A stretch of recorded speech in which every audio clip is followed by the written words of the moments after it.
Inflammatory responses in the immune system work with other defenses to provide protection from harmful microorganisms and cells. Infectious diseases are common. Most people are healthy more often than they are ill. Inflammation and immunity are the major defenses that protect against disease when the body is invaded by organisms. These same defenses also help the body recover after tissue damage. For these reasons, inflammation and immunity are critical to maintaining health and preventing disease. When all the different parts and functions of inflammatory and immunity are working well, the person is immunocompetent and has the maximum protection against infection. Immunity is a state of responsiveness to foreign substances such as microorganisms and tumor proteins. Immune response serves three functions. The first function is defense. The body protects against invasions by microorganisms and prevents the development of infection by attacking foreign antigens and pathogens. The second function is homeostasis. Damaged cellular substances are digested and removed. Through this mechanism, the body's different cell types remain uniform and unchanged. The third function is surveillance. Mutations continually arise in the body but are normally recognized as foreign cells and destroyed. Immunity is composed of many cell functions that protect people against the effects of injury or invasion. People interact with many other living organisms in the environment. The size of these organisms varies from large, like other humans and animals, to microscopic, such as bacteria, viruses, molds, spores, pollens, protozoa, and cells from other people and animals. As long as organisms do not enter the body, they pose no health threat. The body has some defenses to prevent organisms from entering, such as intact skin and mucous membranes, skin surface normal flora, and natural chemicals that inhibit bacterial growth. These defenses are not perfect, and invasion of the body by organisms occurs often. Invasion occurs much more often than does an actual disease or illness because of proper immune function. The purpose of inflammation and immunity is to provide protection by neutralizing, eliminating, or destroying organisms that invade the internal environment. To protect without harming the body, immune system cells use protection actions against non-self proteins in cells. Immune system cells can distinguish between the body's own healthy cells and others, non-self proteins in cells. Each cell is surrounded by a plasma membrane with different proteins protruding through the surface. In addition, each person's cells have surface proteins that are specific to that person. These unique proteins would be identical only to proteins of an identical twin.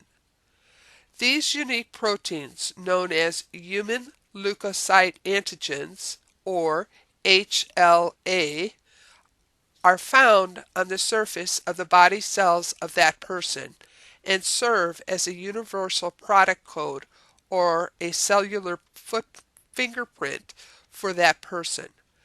One person's human leukocyte antigens are recognized as foreign or non-self by the immune system of another person. Because the cell surface proteins are non-self to another person's immune system, they are antigens, which are proteins capable of stimulating an immune response. Human leukocyte antigens are on the surface of most body cells, not just on leukocytes. They are a normal part of the person and act as antigens only if they enter another person's body. These antigens determine the tissue type of a person. Humans have about 40 major human leukocyte antigens that are determined by a set of genes called major histocompatibility complex, MHC. The specific antigens that any one person has are determined by which major histocompatibility complex genes, alleles, were inherited from his or her parents. The human leukocyte antigens are key for recognition and self-tolerance. The immune system cells constantly come in contact with body cells and with any invader that enters the body. At each encounter, the immune system cells compare the surface protein human leukocyte antigens to determine whether the encounter cells belong in the body. If the encountered cell's HLAs perfectly match the HLAs of the immune system cell, the encountered cell is self and is not attacked by the immune system cell.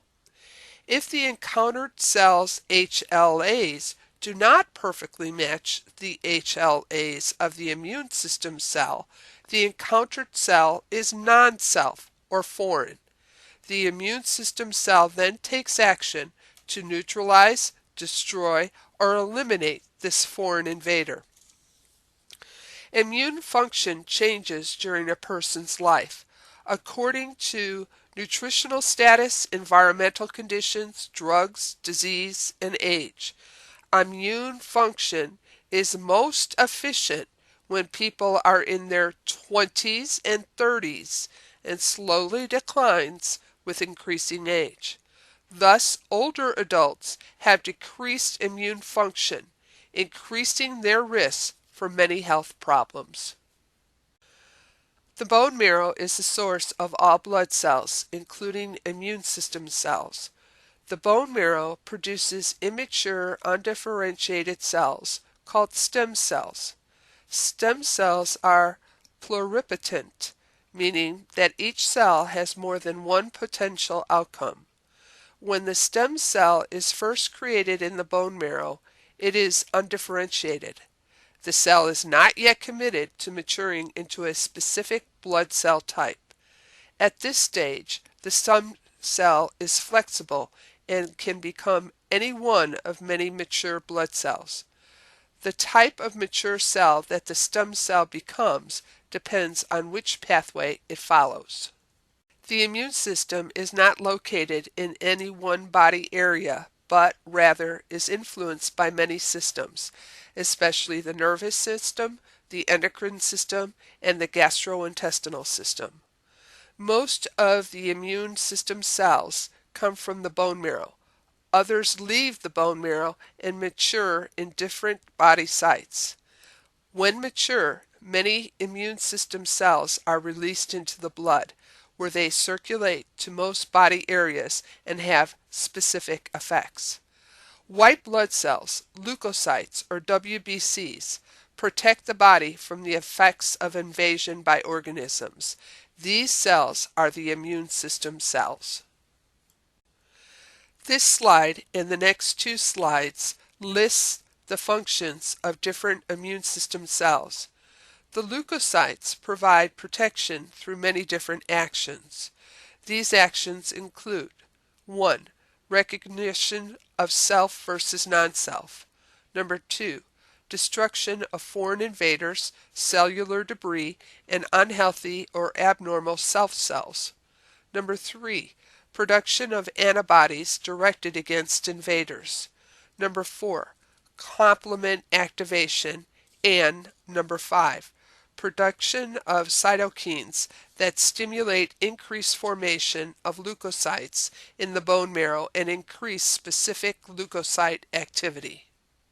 The three processes needed for human protection through immunity are inflammation, antibody-mediated immunity, known as AMI, and cell-mediated immunity, known as CMI. Each process uses different defense actions, and each influences or requires assistance from the other two processes. Therefore, full immunity, or immunocompetence requires the function and interaction of all three processes. Inflammation, also called innate native immunity or natural immunity, provides immediate protection against the effects of tissue injury and invading foreign proteins. Innate native immunity is any natural protective feature of a person. It can be a barrier to prevent organisms from entering the body, or it can be an attacking force that eliminates organisms that have already entered the body. This type of immunity cannot be developed or transferred from one person to another, and it is not an adaptive response to exposure or invasion by foreign proteins. The inflammatory responses are part of innate immunity. The ability to produce an inflammatory response is critical to health and well-being. Inflammation differs from antibody-mediated immunity, AMI, and cell-mediated immunity, CMI, in two important ways. First, inflammatory protection is immediate but short-term against injury or invading organisms. It does not provide true immunity on repeated exposure to the same organisms.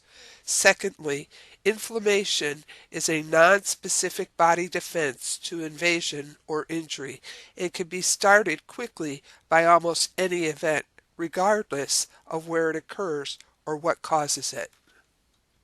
Inflammatory responses start tissue actions that cause visible and uncomfortable symptoms. Despite the discomfort, these actions are important in ridding the body of harmful organisms. However, if the inflammatory response is excessive, tissue damage may result. Inflammatory responses also help both antibody-mediated and cell-mediated actions to activate a full immune response. The local response to inflammation include the manifestations listed on this slide. Systematic manifestations of inflammation include an increased WBC count with a shift to the left, malaise, nausea, anorexia, increased pulse and respiratory rate, and fever. A confusing issue about inflammation is that this process occurs in response to tissue injury as well as the invasion of organisms. Infection is usually accompanied by inflammation. However, inflammation can occur without infection. Examples of inflammation without infection include a joint sprain injuries, myocardial infarction, better known as a heart attack, and blister formation. Examples of inflammation caused by non-infectious invasions include allergic rhinitis, contact dermatitis, and other allergic reactions. Inflammation from infection include otitis media, an appendicitis, and viral hepatitis, among many others. So, inflammation does not always mean that an infection is present. The leukocytes involved in inflammation are listed on this slide. Neutrophils and macrophages use phagocytosis to destroy and eliminate foreign invaders. Basophils and eosinophils release chemicals that act on blood vessels to cause tissue-level responses that help neutrophils and macrophage actions. Mature neutrophils make up about 60% of the normal total WBC count. Neutrophils come from the stem cells and complete the maturation process in the bone marrow. They are also called granulocytes because of the large number of granules present inside each cell. Mature neutrophils are also called segmented neutrophils. Less mature neutrophils are called bands because of their nuclear shape. In the immunocompetent healthy person, more than 100 billion fresh mature neutrophils are released from the bone marrow into circulation daily. The huge production is needed because the lifespan of each neutrophil is short, about 12 to 18 hours. Neutrophil function provides protection after invaders, especially bacteria, enter the body. Although neutrophils are the largest group of circulating leukocytes, each cell is small. This powerful army destroys invaders by phagocytosis and enzymatic digestion. Although each cell is small and can take part in only one episode of phagocytosis. Mature neutrophils are the only stage of this cell capable of phagocytosis. Because this cell type is responsible for continuous, instant, nonspecific protection against organisms, the percent and the actual number of mature circulating neutrophils is used to measure a patient's risk for infection. The higher the numbers, the greater the resistance to infection. The differential of a normal WBC count shows the number and percent of the different types of circulating leukocytes. Usually, most neutrophils released into the blood from the bone marrow are segmented neutrophils. Only a small percent are band neutrophils. Some problems, such as sepsis, causes neutrophils in the blood to change from being mostly segmented neutrophils to being less mature forms. This situation is termed left shift or bandemia because the segmented neutrophil is no longer the most numerous type of circulating neutrophils. Instead, most of the circulating cells are bands. A left shift indicates that the patient's bone marrow cannot produce enough mature neutrophils to keep pace with the continuing infection and is releasing immature neutrophils into the blood. Unfortunately, most of these immature cells are of no benefit because they are not capable of phagocytosis. The stem cells first form monocytes, which are released into blood at this stage. Until they mature, monocytes have limited activity. Most monocytes move from the blood into body tissues, where they mature into macrophages. The liver, spleen, and intestinal tract contain large numbers of these cells. Macrophage function provides protection in several ways. These cells are important in immediate inflammatory responses and also stimulate the longer-lasting immune responses of antibody-mediated immunity and cell-mediated immunity. Specific macrophage functions include phagocytosis, repair, antigen-presenting processing, and secretions of cytokines that help control the immune system. The inflammatory function of macrophages is phagocytosis. Basophils make up about 1% of total circulating WBCs. These cells cause the manifestations of inflammation. Basophils' function results in action on blood vessels through the activity of basophil chemicals known as vasoactive amines. These chemicals include heparin, histamine, serotonin, kinines, and leukotrienes. When released into the blood, most of these chemicals act on smooth muscle and blood vessel walls. Heparin inhibits blood and protein clotting. Histamine constricts small veins, inhibiting blood flow and decreasing venous return. This effect causes blood to collect in capillaries and arterioles. Kinines dilate arterioles and increase capillary permeability. These actions cause blood plasma to leak into the interstitial space. 1 to 2% of the total WBC count is composed of eosinophils.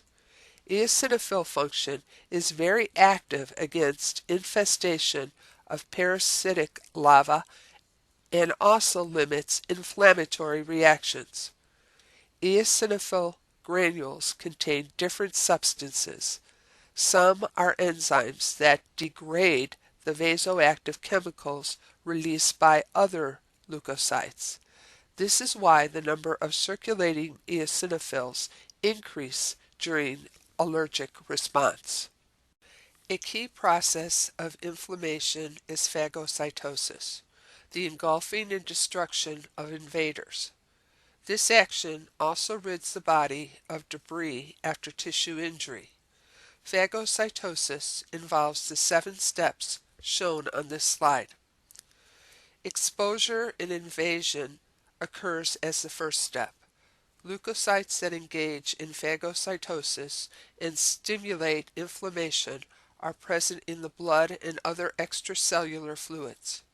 For phagocytosis to start, the body must first be invaded by organisms, foreign proteins, or debris from damaged tissues. The process is triggered by injury or invasion. Attraction is needed as the second step because phagocytosis can occur only when the WBC comes in direct contact with the target being either an antigen, an invader, or a foreign protein. Some substances called taxons, attract neutrophils and macrophages. Damaged tissue secrete chemotaxins and release debris that combine with the surface of invading foreign proteins. Adherence is important because phagocytosis requires the phagocytic cell first bind to the surface of the target.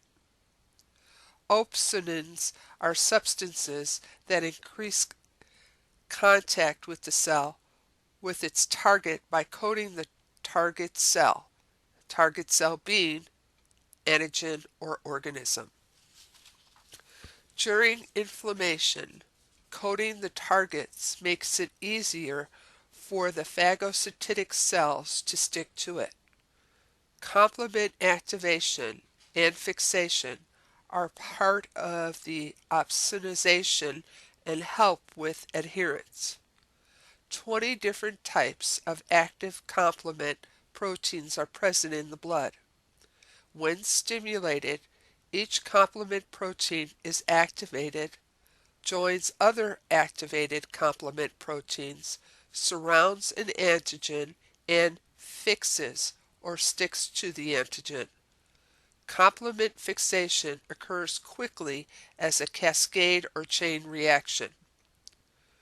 Recognition occurs when the phagocytic cell sticks to the surface of the target cell and recognizes it as non-self. The phagocytic cell examines the universal product codes, human leukocyte antigens, those HLAs, of whatever they encounter.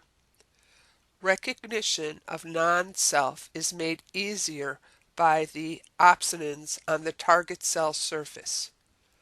Phagocytic cells start phagocytosis only when the target cell is recognized as non-self or as debris from damaged cells. Cellular ingestion is needed because phagocytic destruction occurs inside the cell. The target cell is brought inside the phagocytic cell by phagocytosis or engulfment. The phagocytic cell bends its membranes around to enclose or engulf the target cell and form a vacuole. Phagosome formation occurs when the phagocytes granules are inside the vacuole. These granules break and release enzymes that attack the ingested target. Degradation is the final step. The enzymes in the phagosome digest the engulfed target. The target is broken into smaller pieces until only small particles of debris remain. Inflammatory responses occur in a predictable sequence of 3 stages. The sequence is the same regardless of the triggering event. Responses at the tissue level causes the 5 cardinal manifestations of inflammation: warmth, redness, swelling, pain, and decreased function. The timing of the stages may overlap. Stage 1 is the vascular part of the inflammatory response. In this stage, the early effects involve changes in blood vessels. Injured tissues and leukocytes in this area secrete histamine, serotonin, and kinins that constrict the small veins and dilate arterioles in the area of injury. These blood vessel changes cause redness and warmth of the tissues. This increased blood flow increases delivery of nutrients to the injured tissues. Blood flow to the area increases hyperemia, and edema, swelling, forms at the site of injury or invasion. Capillary leak also occurs, allowing blood plasma to leak into the tissues. This response causes swelling and pain. Edema at the site of injury protects the area from further injury by creating a cushion of fluid. This extra fluid also can dilute any toxins or organisms that have entered the area. The duration of these responses depends on the severity of the initiating event, but usually subside within 24 to 72 hours. The macrophage is the major cell involved in stage 1 of inflammation. To enhance the inflammatory response, the tissue macrophages secrete several cytokines. One cytokine is colony stimulating factor, CSF, which triggers the bone marrow to shorten the length of time needed to produce WBCs from 14 days to a matter of hours.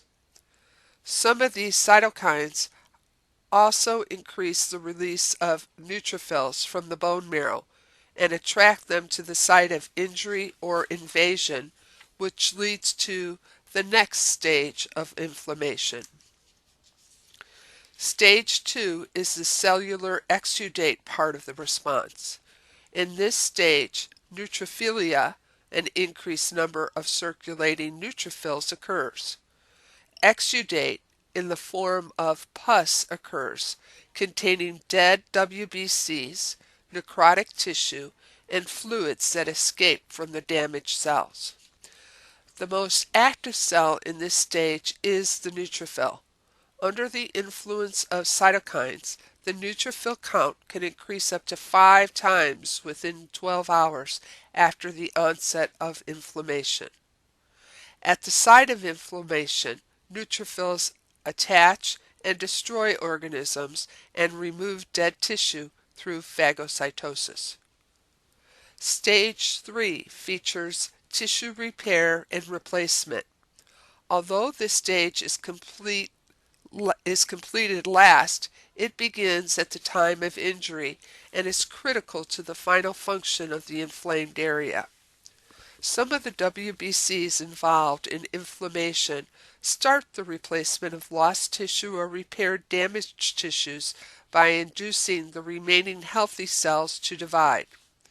In tissues that cannot divide, WBCs trigger angiogenesis, which is a new blood vessel growth and scar tissue formation. Because scar tissue does not behave like the tissue it replaces, function is lost whenever scar tissue forms. The degree of function lost depends on how much normal tissue is replaced by scar tissue. Inflammation alone cannot provide immunity. Inflammatory cells must interact with lymphocytes to provide long-lasting immunity. Long-lasting immunity actions develop through antibody-mediated immunity, AMI, and cell-mediated immunity, CMI. Immunity is an adaptive internal protection that results in long-term resistance to the effects of invading microorganisms. This means that the responses are not automatic. The body has to learn to generate specific immune responses when it is infected by or exposed to specific organisms. Lymphocytes develop actions and products that provide the protection of true immunity. These cells develop specific action in response to specific invasions.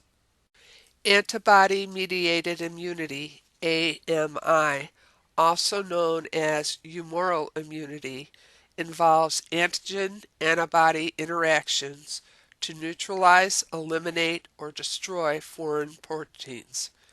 Antibodies are produced by sensitized B lymphocytes, better known as B cells.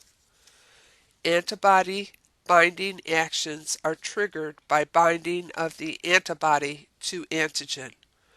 The resulting reactions neutralize, eliminate, or destroy the bound antigen. These actions include agglutination, lysis, complement fixation, precipitation, and inactivation or neutralization. B cells become sensitized to a specific foreign protein known as an antigen and produce antibodies directed specifically against that protein. The antibody, rather than the actual B cell, then causes one of several actions to neutralize, eliminate, or destroy the antigen. B cells have the most direct role in AMI. Macrophages and T lymphocytes work with B cells to start and complete antigen-antibody interactions. For optimal AMI, the entire immune system must function adequately. B cells start as stem cells in the bone marrow, the primary lymphoid tissue. Those stem cells that become B cells commit early to the lymphocyte pathway and are then restricted in development. The lymphocyte stem cells are released from the bone marrow into the blood.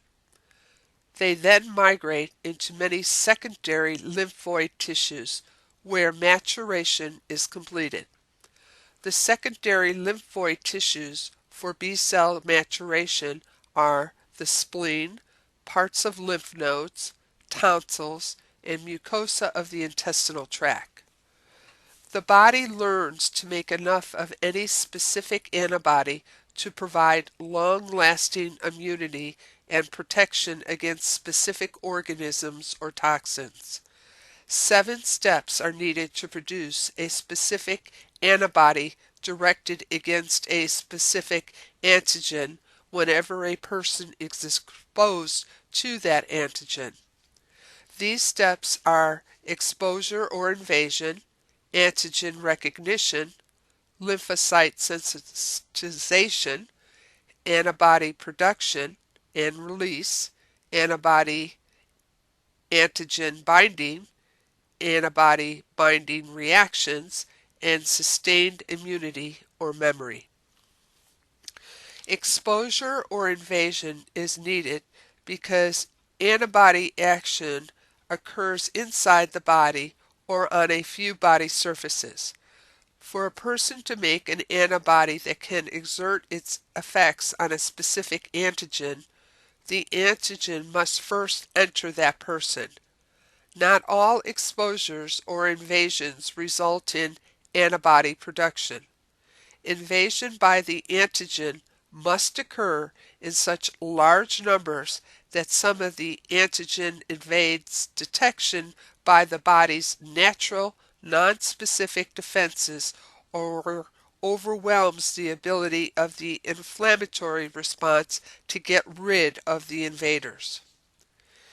Antigen recognition is the next step to begin making antibodies against an antigen. The unsensitized B cell must first recognize the antigen as non-self. B cells need the help of macrophages and helper inducer T cells to recognize an antigen. Recognition is started by the macrophages. After the antigen surface has been altered by opsonization, the macrophages recognizes the invading antigen as non-self and physically attaches itself to the antigen. Sensitization occurs when the B cell recognizes the antigen as non-self and is now sensitized to that antigen. A single unsensitized B cell can be sensitized only once, so each B cell can be sensitized to only one type of antigen. Immediately after it is sensitized, the B cell divides and forms two types of B lymphocytes, each one remaining sensitized to that specific antigen. One new cell becomes a plasma cell, which starts immediately to produce antibodies against sensitizing antigen. The other new cell becomes a memory cell.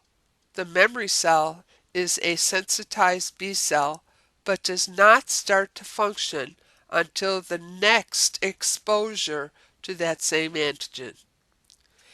Antibody production and release allow antibodies to search out specific antigens.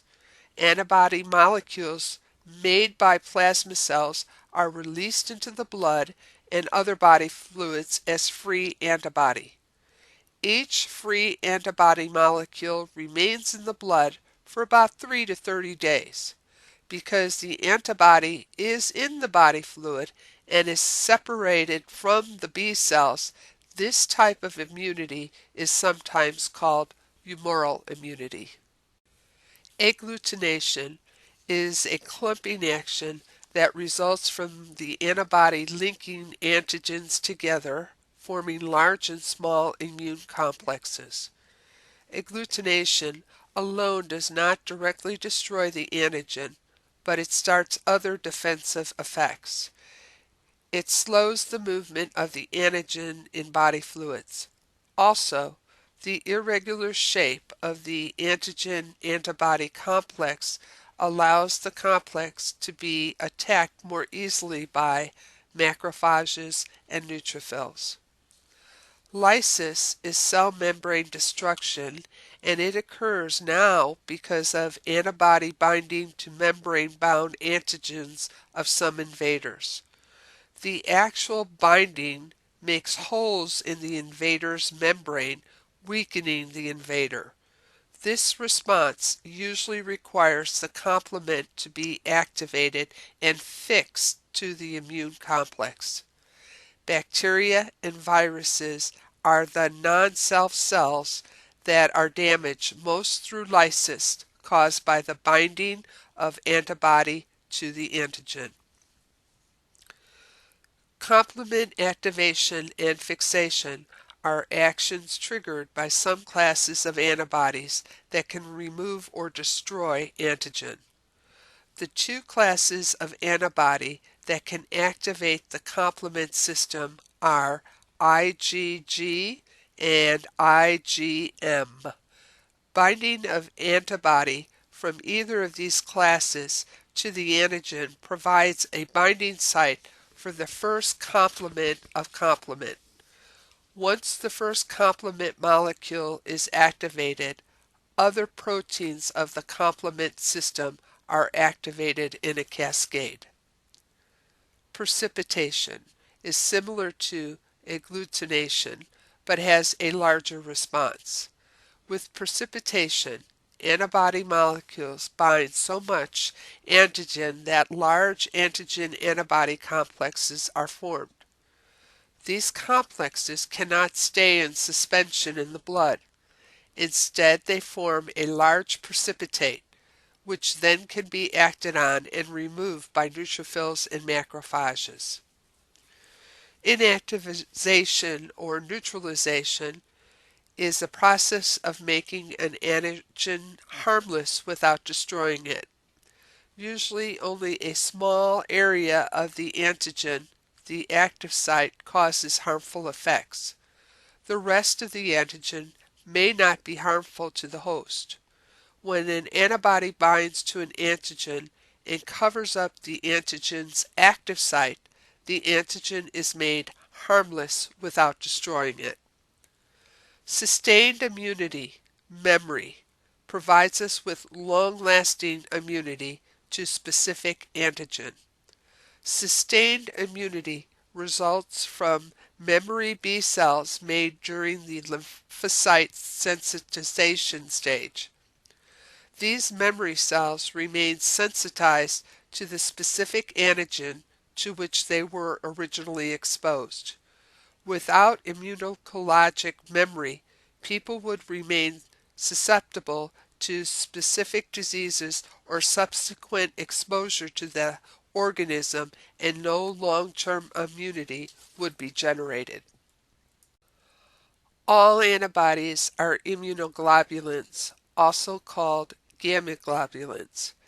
These names are based on the structure and function of antibodies. A globulin is a protein that is globular rather than straight. Because antibodies are globular proteins, they are called globulins. The term immunoglobulin is used for antibodies because they are globular proteins that provide immunity.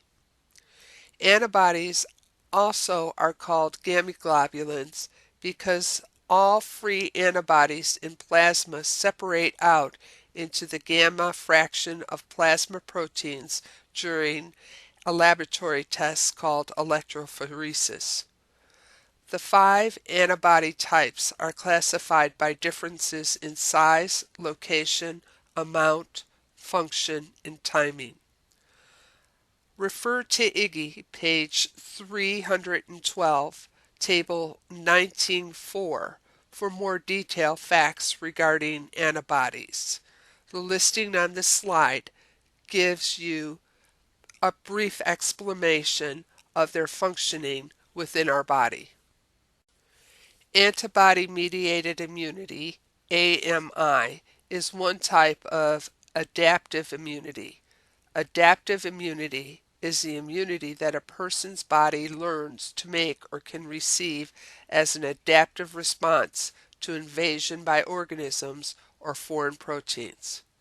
Adaptive immunity occurs either naturally or artificially through lymphocyte responses and can be either active or passive. Active immunity occurs when antigens enter the body and the body responds by making specific antibodies against the antigen. This type of immunity is active because the body takes an active part in making antibodies. Active immunity occurs under natural or artificial conditions. Natural active immunity occurs when an antigen enters the body without human assistance and the body responds by actively making antibodies against that antigen. Usually the invasion that triggers the antibody production also causes the disease. However, processes occurring in the body at the same time as infection create immunity to the antigen. Thus, the person will not become ill after a second exposure to the same antigen. This type of immunity is the most effective and the longest lasting. Artificial active immunity is the protection developed by vaccination or immunization. This type of immunity is used to prevent infections or illnesses.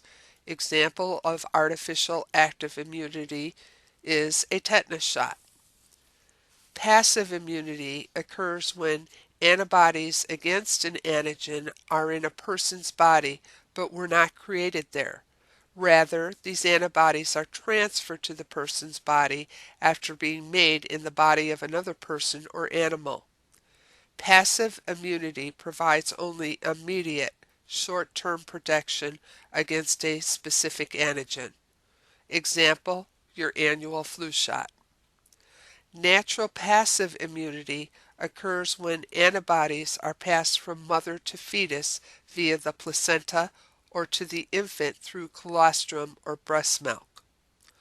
Artificial passive immunity involves injecting a person with antibodies that were produced in another person or animal. This type of immunity is used when a person is exposed to a serious disease for which he or she has little or no actively acquired immunity. Instead, the inject antibodies are expected to activate the antigen. Artificial passive immunity may be used to prevent disease or death for patients exposed to such things as a rabid dog and they have rabies, tetanus, and poisonous snake bites. AMI works with inflammation to protect against infection. However, AMI can provide the most effective long-lasting immunity only when its actions are combined with those of cell-mediated immunity. Cell-mediated immunity or cellular immunity involves many WBC actions and interactions. This type of immunity, which is another type of adaptive or acquired immunity, is provided by lymphocyte stem cells that mature in the secondary lymphoid tissues of the thymus gland and the pericortical areas of the lymph nodes. The WBCs with the most important role in CMI include several specific T lymphocytes, T cells, along with a special population of cells known as natural killer cells. The three T lymphocyte subsets that are critically important for the development and continuation of cell-mediated immunity are helper inducer T cells, suppressor T cells, and cytotoxic cytolytic T cells. An additional cell, the natural killer cell, although not a true T cell, also contributes to cell-mediated immunity. Helper inducer T cells easily recognize self cells versus non-self cells. In response to the recognition of non-self antigen, helper inducer T cells secrete lymphokines that enhance the activity of other WBCs by increasing immune function. Suppressor T cells prevent hypersensitivity, immune overreactions on exposure to non-self cells on proteins. This function is important in preventing the formation of antibodies directed against normal, healthy self cells, which is the basis for many autoimmune diseases. The suppressor T cells secrete lymphokines that have an overall inhibitory action on most cells of the immune system. These lymphokines inhibit both the growth and the activation of immune system cells. Suppressor T cells have the opposite action of helper inducer T cells. For optimal function of the cell-mediated immunity, then, a balance between helper inducer T cell activity and suppressor T cell activity must be maintained. This balance occurs when the helper inducer T cells outnumber the suppressor T cells by a ratio of 2-to-1. When this ratio increases, indicating that the helper inducer cells vastly outnumber the suppressor cells, overreactions can occur, some of which are tissue damaging as well as unpleasant. When the helper-suppressor ratio decreases, indicating fewer than normal helper inducer T cells, immune function is suppressed and the person's risk for infection increases. Cytotoxic cytolytic T cells are also called TC cells because they have T8 protein present on their surfaces. They are a subset of suppressor cells. Cytolytic cytotoxic T cells destroy cells that contain a processed antigen's human leukocyte antigen, HLA. When the cytotoxic cytolytic T cell binds to the infected cell's HLAs, the cytotoxic cytolytic T cell makes holes in the membrane of the infected cell and delivers a lethal hit of enzymes to the infected cell, causing it to lyse and die.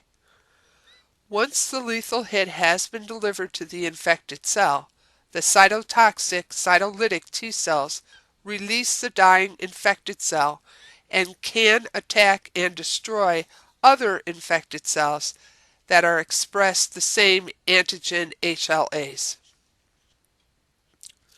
Natural killer cells are also known as CD16 cells and are very important in providing cell-mediated immunity. Natural killer cells have direct cytotoxic effects on some non-self cells without first being sensitized. These killing actions of natural killer cells are in addition to the interaction of other WBCs. Natural cells conduct a seek and destroy mission in which to eliminate non-self cells. Natural killer cells are most effective in destroying unhealthy or abnormal self cells. The non-self cells most often harmed by natural killer cells are cancer cells and virally infected body cells. Cell-mediated immunity regulates the immune system by the production and activity of cytokines. Cytokines or kines are small protein hormones produced by many WBCs and some other tissues. Cytokines made by the macrophages, neutrophils, eosinophils, and monocytes are called monokines. Cytokines work like hormones. One cell produces a cytokine, which in turn exerts its effect on the other cells of the immune system and on other body cells. Cytokines control many inflammatory and immune responses and are controlled by the interactions with other systems, especially the nervous system. Cell-mediated immunity helps protect the body through the ability to differentiate self from non-self.